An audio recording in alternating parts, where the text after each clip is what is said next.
Hi YouTube, FT back again in my kitchen. This is take 2 for the Deep South biscuits. This time I'm going to get it right. Right, well, I've been doing some research on these biscuits, and would you believe, if you can see that, it says secret number 1, and we go all the way to secret number 9. 9 secrets to make a simple thing like a southern biscuit. So these are my instructions. Okay, so the first secret, I'm going to show you what the first secret is. So let's come through here, through into this utility room, and look what we've got here. Okay, I don't know if you can see that in there, but that is a bowl, knives, cutters, all been in the fridge for 24 hours, so they are cold. Up here I have flour, butter, buttermilk at the back. They've all been in the fridge, so they are very cold. That is a secret. I've got some shortening here, which is very cold. So let's get on with it. This is my ingredients. This is 2 cups of light white self-raising flour that has been in a freezer for 24 hours. Because there's no moisture in there, it doesn't freeze, but it's very cold. Butter, been in the fridge for 24 hours, it's hard, don't touch it, or let it stay that way. This here is proper buttermilk, again refrigerated. This is Trex, which is a shortening here in the UK. It's really a vegetable fat, but it is what shortening is. Again, very cold, not to be touched by human hands. Pinch of salt. I'm going to be taking 3 tablespoons of this, which is 39 grams. I'm going to be taking 1 tablespoon of the butter, which is 14.8 grams, but so let's say 14 grams. 1 cup of the buttermilk, and that's what this is. This is a cup. And some butter that has been heated up and melted to put over the top of the biscuits.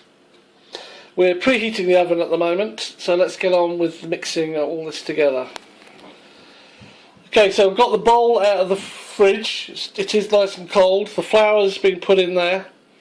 I have these knives that were inside the bowl in the fridge, a cutter and a measurer. I'm not going to be using this 1 cup to do the buttermilk. I'm going to be using this cold one. So that goes in there first. Then the next thing we do is cut in, and I'm using that word literally, we cut in the butter. So here you can see I put the butter and the shortening in with the flour, and I'm using these 2 knives, basically like choppers, just to chop in the butter and the shortening into the flour without touching it and giving it heat. It's still all very cold. Okay, we cut this in. It looks crumbly. That's all I've been doing, like this, but obviously with both of them, both the knives. So I've had this fork in the freezer to get it chilled, and that fork is going to be used to mix this in with the buttermilk. I've only got 1 pair of hands, but let's. So basically, the buttermilk's going to go in, and then I'm going to be using the forks, or a fork, to mix it up. Okay, here's my dough. I've added the buttermilk, and as you can see, it's what is described as being very shaggy dough at the moment. You don't want to mix it too tight. Well, here we are, I'm pushing it out. As you can see, it's some sort of rectangular shape. Then I'm just folding that side over, getting this side, folding that side over, and then turning it and doing the same again. So it's a rectangular shape, trying to keep it nice and light. Fold that over, push down, fold that over, push down. Right, now we're going to get ready for cutting. So what I've done now is made it into a square, and the squares, this is a bit big at the moment, so I'm going to push it down a bit more. I'm making it 1 inch deep. I don't know if you can see that, it's about 1 inch deep.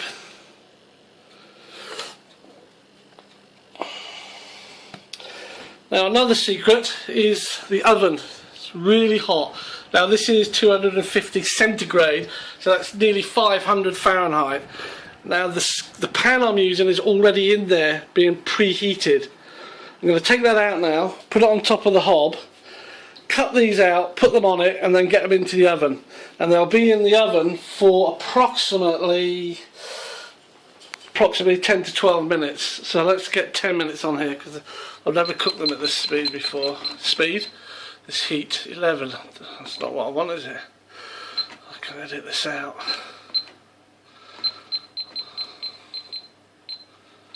There we go, that's set. Let's get this out of the oven. There we go. Now the alarm might go off because I've got the kitchen door open. So that's hot. Now here's another secret. I'm using a cold cutter. There you go, the alarm's gone off. Cut. You press down. That is it. And you lift up. Take it over to here, you push it down, you do not twist it.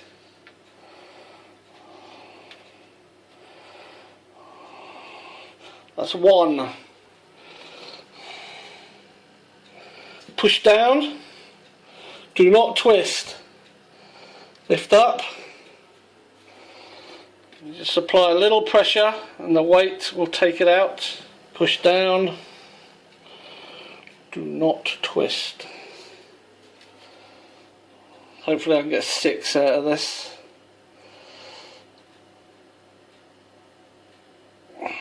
Well, I have to mash that together now, do another 2 cuts, so bear with me. Right, here we are, so I've got another 2 plus a little bit left over. So we're going to include that, waste not, want not. Here's some melted butter, just pure melted butter.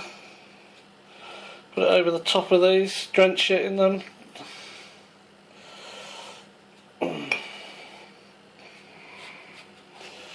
Now bear in mind my first attempt at these was a complete and utter failure.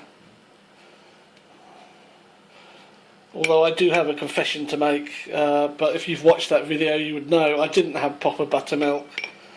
I didn't have proper Trex, I used butter for everything and normal milk. Which is just a complete failure really. I've got my fingers crossed with these. There you go. Now they're going straight into a very hot oven for about 10 minutes. Well, there we are. Now, look at those babies. These have just come out of the oven. Nice crispy bottom, crispy sides, but so soft. There you go, look at that. Golden brown. Oh, I need to let them cool a bit because they're way too hot. They've just literally just come out of the oven. What can you do with these? I've been told and I've seen, because Seth showed one, these are not as big as the one Seth had. I wanted to make more rather than a few. But basically you can split them open, split them in half. Look at that. They're very light as well, lovely light and fluffy.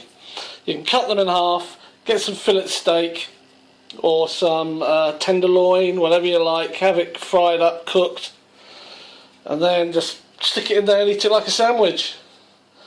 But there you are, Southern Buttermilk Biscuits. A success, yeah! Now, what am I doing? I'm going to have my dinner now, and I made myself, I make it and it lasts 2 or 3 days. This is a homemade beef stew. It's got beer in it, the way I make it. I'm not doing a recipe on that, but that's my dinner. And I'm going to eat it with a couple of these babies. I'm going to use this one up. This was the bit that was left over at the end. Put that around there. And I'm going to use this one up because it's slightly deformed shape. Oh, look at that, look at that, it's already split open. See how fluffy that is?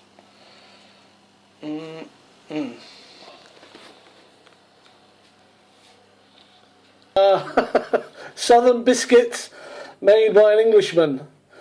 The last one was a fail. This one was not.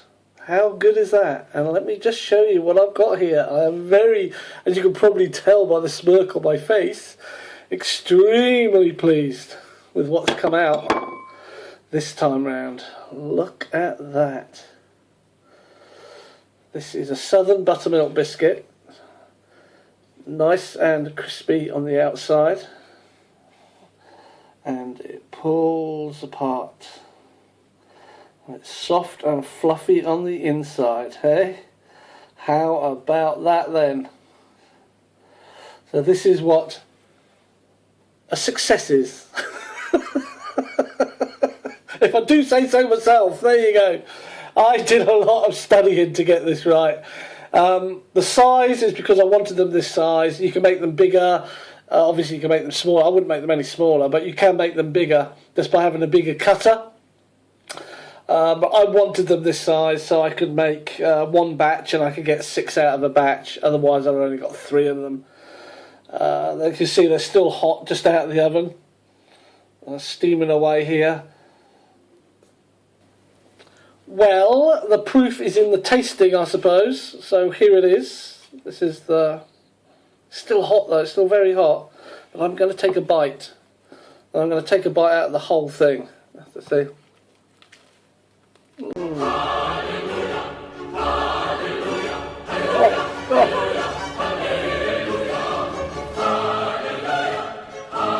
oh man.